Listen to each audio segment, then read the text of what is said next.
Je suis directeur commercial, donc je suis une sorte de direction métier pour vous, DRH. J'ai une équipe commerciale d'à peu près une centaine de personnes. On a mis en place déjà 2 projets d'intelligence artificielle, un sur le traitement des appels d'offres et un sur la formation des nouveaux entrants. Et grâce à ça, on est passé de 6 mois pour la première vente à 3 mois pour la première vente. Et je conseille à tout le monde de faire de la formation sur l'intelligence artificielle avant de mettre quoi que ce soit en place.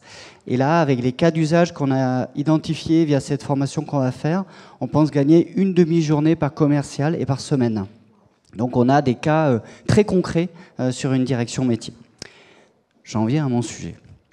Quelques tendances pour commencer. Je vois que tout le monde prend des tendances, et c'est vrai que les tendances, c'est intéressant. Je ne vais pas répéter tout ce qui a été dit toute la journée. L'équilibre de vie pro, vie perso, on y reviendra. Les recrutements sont difficiles, même s'ils sont, depuis quelques semaines, je ne sais pas si vous l'avez senti, un tout petit peu plus faciles. En tout cas, nous, c'est le ressenti qu'on a. On a un rééquilibrage qui fait qu'on n'a pas à gérer des personnes qui sont complètement démentes dans leurs demandes. Donc, c'est un bon équilibrage entre la pression de l'employeur et la pression du salarié. Pour autant, d'ici 2 ans, un quart de vos salariés seront de la génération Z, c'est-à-dire qu'actuellement, ils vous ennuient à la maison et bientôt, vous allez les avoir au bureau. Et comment on va gérer ça ? Moi, dans ma 2e journée de travail, qui est le soir et le week-end, j'avoue avoir des limites dans l'exercice.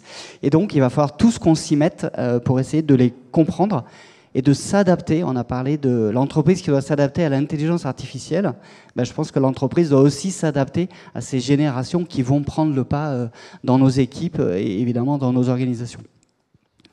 C'est quoi les conséquences ? C'est que, alors c'est Michael Page qui a cette étude-là, mais nous on s'y retrouve parce que en fait, pour attirer ces talents, quels qu'ils soient, historiquement on a travaillé sur la partie gauche et en fait on travaillait sur le salaire de la partie gauche. La nouveauté, c'est que quand vous allez faire un entretien de recrutement, déjà si vous ne parlez pas de la partie du milieu, vous ratez beaucoup de gens en fait. Et effectivement, dans les questions en recrutement, c'est quoi votre politique de télétravail ? Moi, le poste il est basé à Paris, mais en fait, moi, je vis à Marseille. Voilà. Et si vous répondez « Ah ben non, pas du tout », c'est bon, l'entretien est terminé. Donc, la flexibilité, équilibre de vie pro-perso devient essentielle dès l'entretien de recrutement. Le projet professionnel qui a un sens et des responsabilités évolutives, ça a été présenté par l'UMAPS ce matin, c'est les moments clés. C'est-à-dire, ça fait 1 an et demi que je suis là, je tape à la porte, je suis performant, comment j'évolue dans l'entreprise. Donc ces 2 sujets-là, je pourrais vous en parler pendant des heures, mais ça ne va pas être l'objet de notre présentation et ce que propose Pluxee. Nous, on va se concentrer sur la rémunération juste et équitable. Et quand on dit ça, c'est tout ce qui est périphérique à la rémunération, c'est-à-dire tout ce qui est en dehors du salaire.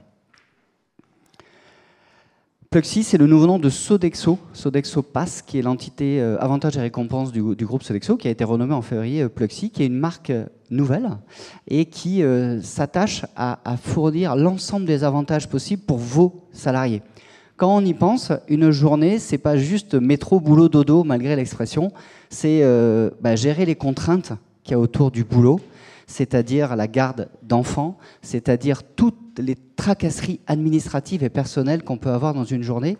Et si je prends l'exemple du bien-être financier, la plupart des collaborateurs passent 2 à 3 heures par semaine à gérer en fait leur stress financier.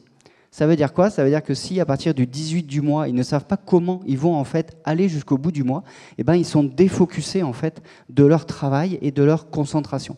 Et donc le bien-être financier est un sujet sur lequel on doit s'attacher quand on regarde les avantages que l'entreprise va fournir aux collaborateurs. Il y a évidemment bien d'autres exemples. Les plus classiques, c'est la pause déjeuner avec le titre restaurant, l'accompagnement à la parentalité avec notamment l'aide à domicile et le CESU, ou encore le trajet domicile-travail. Pour mémoire, du 15 juin au 15 septembre, Paris sera inaccessible. Donc, en code promo, un petit forfait mobilité durable pour prendre le métro, nous faisons des offres particulières là-dessus. Je referme la parenthèse. Et donc, nous avons en fait un panel d'avantages qui peut être très large. Certaines entreprises, et je parle du conseil, proposent en cumulé entre 4 000 et 6 000 euros d'avantages complémentaires à la rémunération. Et il m'arrive de rencontrer des entreprises du conseil qui me disent mon concurrent c'est EY, Deloitte, Accenture. Ok. Et sur le salaire, vous êtes bien ? Oui.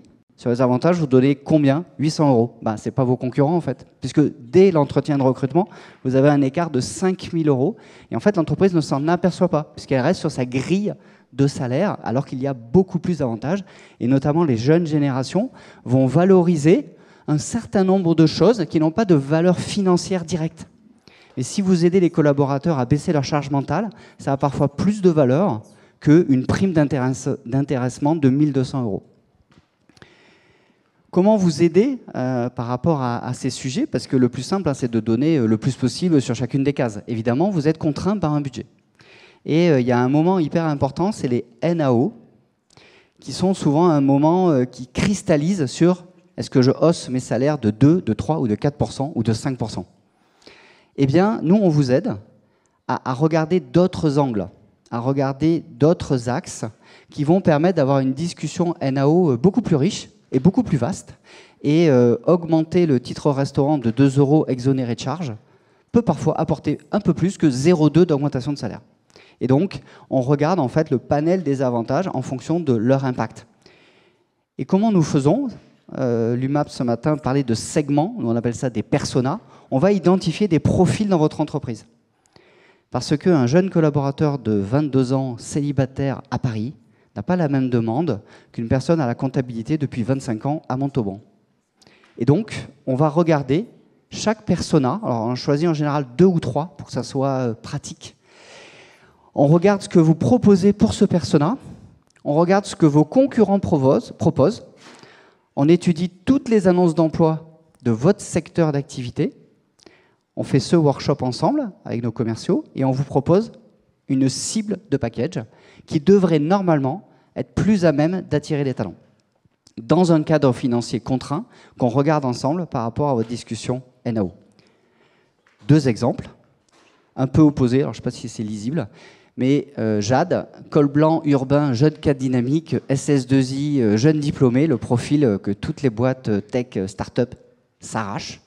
En général, cette personne elle a une très bonne rémunération, donc il n'y a pas forcément de sujet.